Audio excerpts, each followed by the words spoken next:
Guys, welcome back to my channel.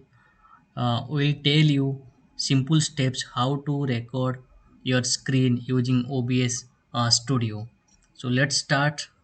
Open OBS Studio. After open here, you can see default screen is there. We can use same skin, and under the sources we can add the art source here using plus symbol. Click on plus symbol and click display capture, and you can give any name here. Let's okay. After that, you can see display is taking automatically system resolutions, and click OK.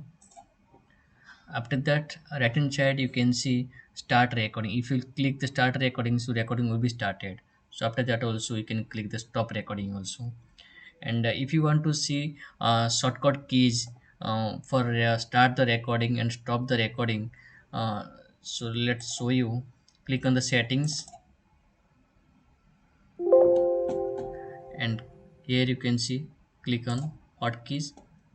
You can see if you use the control R, start the recording.